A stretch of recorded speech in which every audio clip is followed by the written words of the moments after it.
Friends, आज मैं आपके लिए बहुत ही प्यारी और सुझाव भरी कहानी लेकर आई हूँ। जब बहुओं को एक साथ रखने के लिए सास ने निकाली तरकीब, हमारे घर की खुशियों और सुख शांति पर अचानक ही ग्रहण लग गया।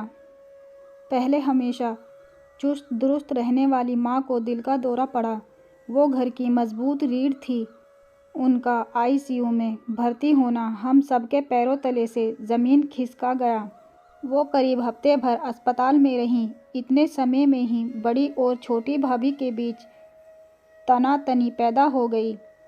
छोटी भाभी शिखा की विकास भैया से करीब 7 महीने पहले शादी हुई थी। वो ऑफिस जाती हैं। माँ अस्पताल में भर्ती हुई तो उन्होंने छुट्टी ले ली। माँ को 48 घंटे के बाद डॉक्टर ने खतरे से बाहर घोषित किया तो शिखा भाभी अगले दिन से ऑफिस जाने लगी। ऑफिस में इन दिनों काम का बहुत ज़ोर होने के कारण उन्हें ऐसा करना पड़ा था। बड़ी भाभी नीरजा को छोटी भाभी का ऐसा करना कतई नहीं जचा। मैं अकेली घर का काम संभालूं या अस्पताल में माँ जी के पास रहूं। अपनी देवरानी शिखा को ऑफिस जाने को तैयार होते देख वे गुस्से से भर गई। किसी एक इंसान के दफ्तर ना पहुंचने से वह बंद नहीं हो जाएगा। यह कठिन समय में शिखा का काम में हाथ ना बटाना ठीक नहीं है। दीदी, मेरी मजबूरी है। मुझे 8-10 दिन ऑफिस जाना ही पड़ेगा। फिर मैं छुट्टी ले लूँगी और आप खूब आराम करना। शिखा भाभी की सहजता से कही गई इस बात का नीरजा भाभी खामाखाही बुरा मान गई। यह सच है कि नीरजा भाभी माँ के साथ बड़ी गहराई से जुड़ी हुई हैं। उनकी माँ उन्हें बचपन में ही छोड़कर चल बसी थी। सास बहू के बीच बड़ा मजबूत रिश्ता था और माँ को पड़े दिल के दौरे ने नीरजा भाभी को दुख, तनाव व चिंता से भर दिया था। शिखा भाभी की बात से बड़ी भाभी अचानक बहुत ज़्यादा चिढ़ गई थी। बन ठनकर ऑफिस में बस मटर गश्ती करने जाती हो तुम। मैं घर ना संभालूं तो तुम्हें आटे दाल का भाव मालूम पड़ जाए। ऐसी कड़वी बातें मुंह से निकालकर बड़ी भाभी ने शिखा को रुला दिया था। मुझे नहीं करनी नौकरी, मैं त्यागपत्र दे दूंगी। उनकी इस धमकी को सब ने सुना और घर का माहौल और ज़्यादा तनावग्रस्त हो गया। शिखा भाभी की पगार घर की आर्थिक स्थिति को ठीक ठाक बनाए रखने में महत्वपूर्ण भूमिका निभाती थी। सब जानते थे कि वो जिद्दी स्वभाव की है और जिद पर अड़कर कहीं सचमुच त्यागपत्र ना दे दें। इस डर ने पापा को इस मामले में हस्तक्षेप करने को मजबूर कर दिया। बहू, उसे दफ्तर जाने दो। हम सब हैं ना यहाँ का काम संभालने के लिए। तुम अपनी सास के साथ अस्पताल में रहो। अंजलि रसोई संभालेगी। पापा ने नीरजा भाभी को गंभीर लहजे में समझाया और उनकी आंखों का इशारा समझ मैं रसोई में घुस गई। राजीव भैया ने नीरजा भाभी को ज़ोर से डांटा। इस परेशानी के समय में तुम क्या काम का रोना धोना लेकर बैठ गई हो? ज़रूरी ना होता तो शिखा कभी ऑफिस जाने को तैयार ना होती। जाओ, उसे मनाकर ऑफिस भेजो। राजीव भैया के सख्त लहजे ने भाभी की आंखों में आंसू ला दिए। उन्होंने नाराज़गी भरी खामोशी इख्तियार कर ली। विशेषकर शिखा भाभी से उनकी बोलचाल ना के बराबर रह गई थी। अस्पताल से घर लौटी माँ को अपनी दोनों बहुओं के बीच चल रहे मनमुटाव का पता पहले दिन ही चल गया। उन्होंने दोनों बहुओं को अलग अलग और एक साथ बिठाकर समझाया, पर स्थिति में खास सुधार नहीं हुआ। दोनों भाभियां आपस में खिंची खिंची सी रहती। उनके ऐसे व्यवहार के चलते घर का माहौल तनावग्रस्त बना रहने लगा। बड़े भैया से नीरजा भाभी को डांट पड़ती। तुम बड़ी हो और इसीलिए तुम्हें ज़्यादा जिम्मेदारी से काम लेना चाहिए। बच्चों की तरह मुंह फुलाकर घूमना तुम्हें शोभा नहीं देता है। छोटे भैया विकास भी शिखा भाभी के साथ सख्ती से पेश आते।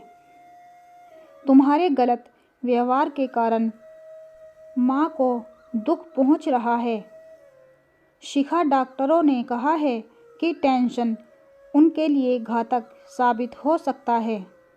अगर उन्हें दूसरा अटैक पड़ गया तो मैं तुम्हें कभी माफ़ नहीं करूँगा। ऐसी कठोर बातें कहकर विकास भैया शिखा भाभी को रुला डालते। पापा का काम सबको समझाना था। कभी कभी वो बेचारे बड़े उदास नज़र आते। जीवन संगिनी की बीमारी व घर में घुस आई अशांति के कारण वे थके व टूटे से दिखने लगे थे।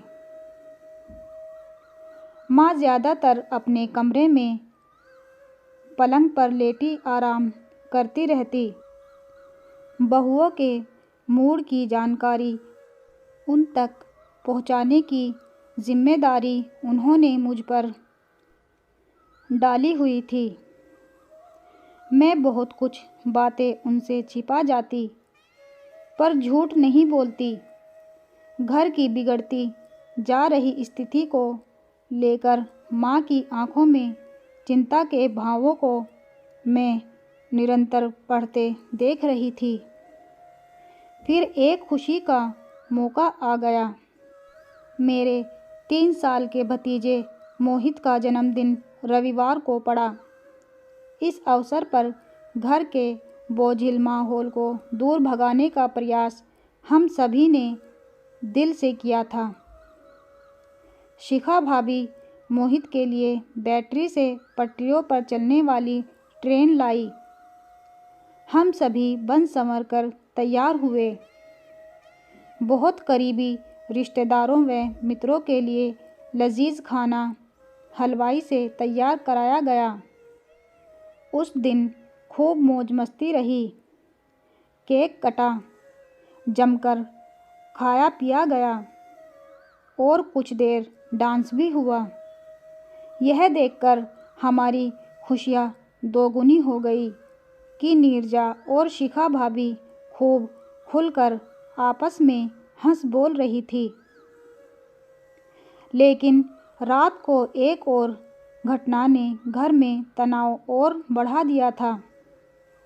शिखा भाभी ने रात को अपने पहने हुए जेवर माँ की अलमारी में रखे तो पाया कि उनका दूसरा सोने का सेट अपनी जगह से गायब था। उन्होंने माँ को बताया। जल्दी ही सेट के गायब होने की खबर घर भर में फैल गई। दोनों बहुओं के जेवर माँ अपनी अलमारी में रखती थी। उन्होंने अपनी सारी अलमारी खंगाल मारी, पर सेट नहीं मिला। मैंने चाबी या तो नीरजा को दी थी या शिखा को। इन लोगों की लापरवाही के कारण ही किसी को सेट चुराने का मौका मिल गया। घर में आए मेहमानों में से अब किसे चोर समझें। माँ का चेहरा गुस्से से लाल हो रहा था।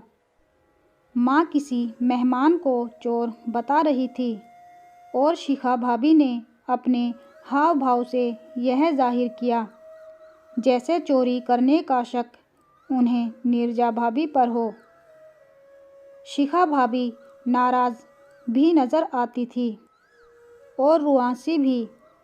किसी की भी समझ में नहीं आ रहा था कि उनसे इस मामले में क्या कहे। सेट अपने आप तो गायब हो नहीं सकता था, किसी ने तो उसे चुराया था। और शक की सुई सबसे ज़्यादा बड़ी भाभी की तरफ घूम जाती, क्योंकि माँ ने अलमारी की चाबी उन्हें दिन में कई बार दी थी। हम सभी ड्राइंग रूम में बैठे थे। तभी नीरजा भाभी ने गंभीर लहजे में छोटी भाभी से कहा, शिखा, मैंने तुम्हारे सेट को छुआ भी नहीं है। मेरा विश्वास करो कि मैं चोर नहीं हूँ। मैं आपको चोर नहीं कह रही हूँ। शिखा भाभी ने जिस ढंग से यह बात कही उसमें गुस्से व बड़ी भाभी को अपमानित करने वाले भाव मौजूद थे। तुम मुंह से कुछ ना भी कहो पर मन ही मन तुम मुझे ही चोर समझ रही हो। मेरा सेट चोरी गया है, इसीलिए कोई तो चोर है ही। नीरजा, तुम अपने बेटे के सिर पर हाथ रखकर कह दो कि तुम चोर नहीं हो। तनावग्रस्त बड़े भैया ने अपनी पत्नी को सलाह दी। मुझे बेटे की कसम खाने की ज़रूरत नहीं है। मैं झूठ नहीं बोल रही हूँ। अब मेरे कहे का कोई विश्वास करे या ना करे, यह उसके ऊपर है। ऐसा कहकर जब बड़ी भाभी अपने कमरे की तरफ जाने को मुड़ी तब उनकी आंखों में आंसू झिलमिला रहे थे। मोहित के जन्मदिन की खुशियां फिर से तनाव व चिंता में बदल गई।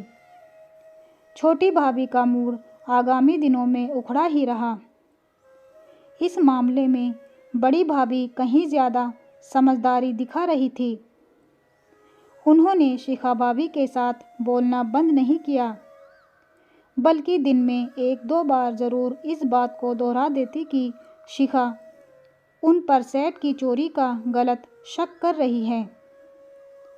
माँ ने उन दोनों को ही समझाना छोड़ दिया। वो काफ़ी गंभीर रहने लगी थी।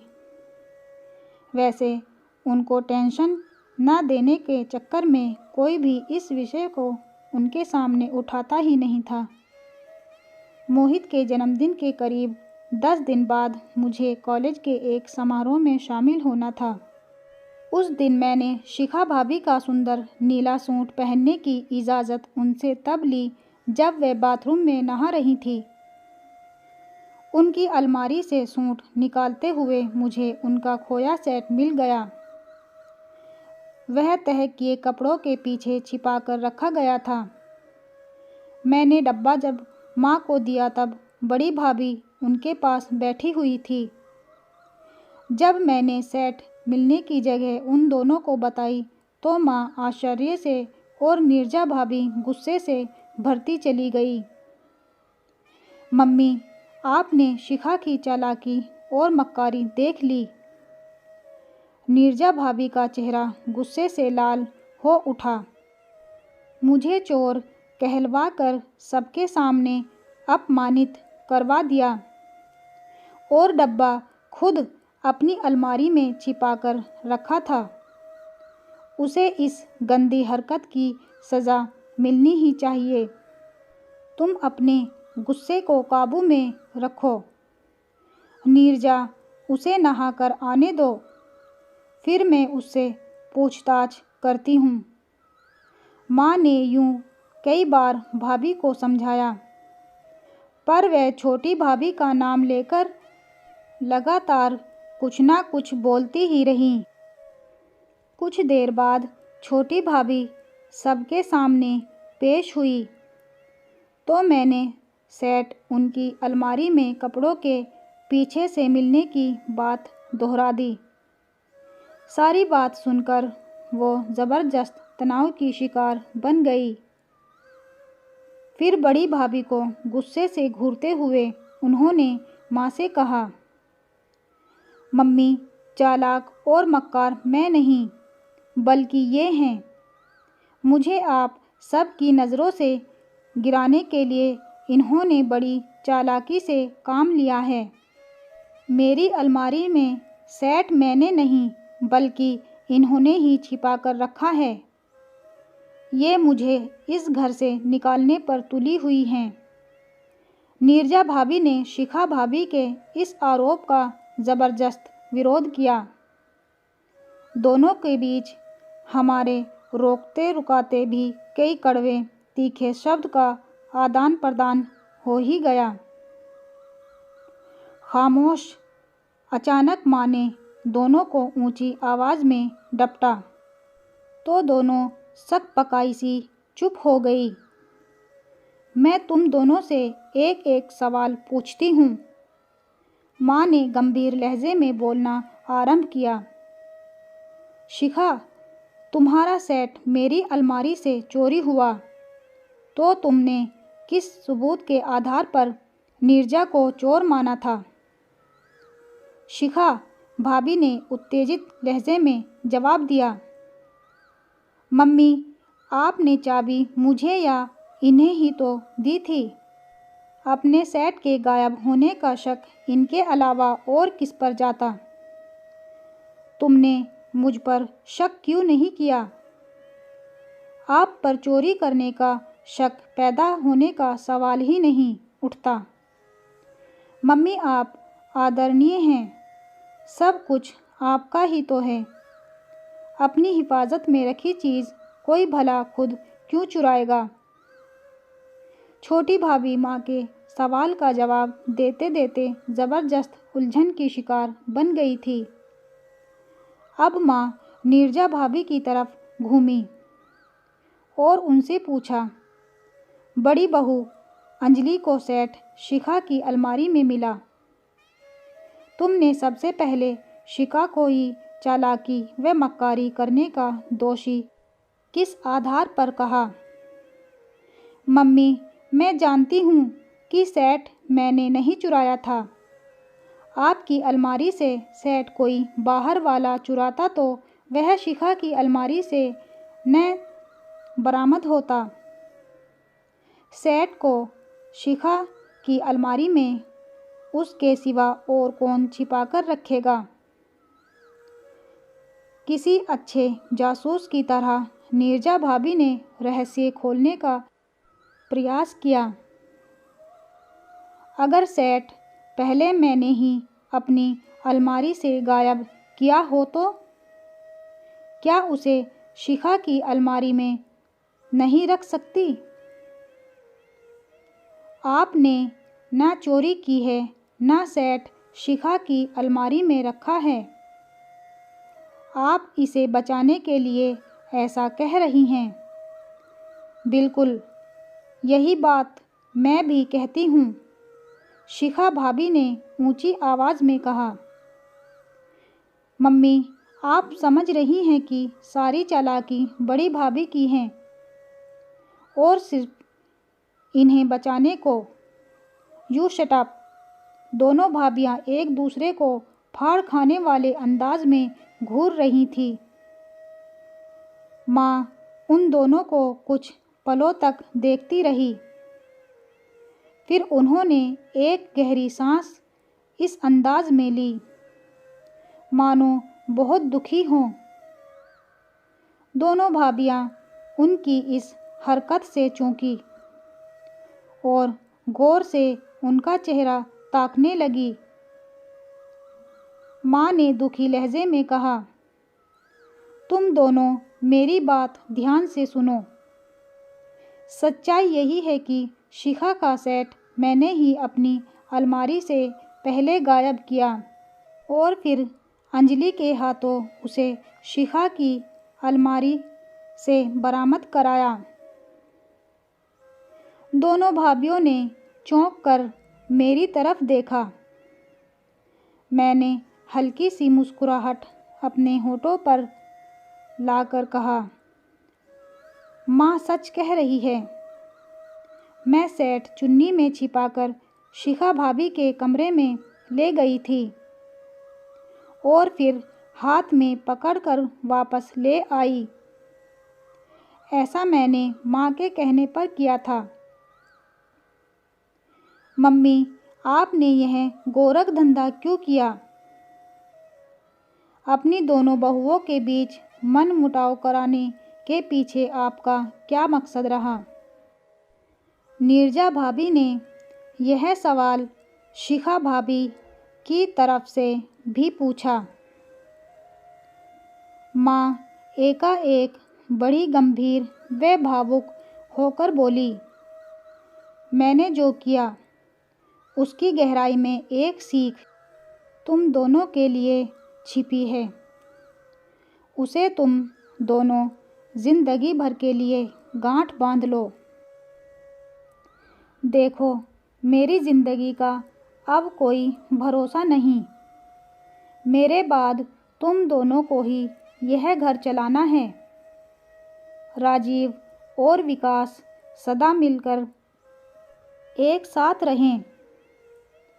इसके लिए यह ज़रूरी है कि तुम दोनों के दिलों में एक दूसरे के लिए प्यार व सम्मान हो।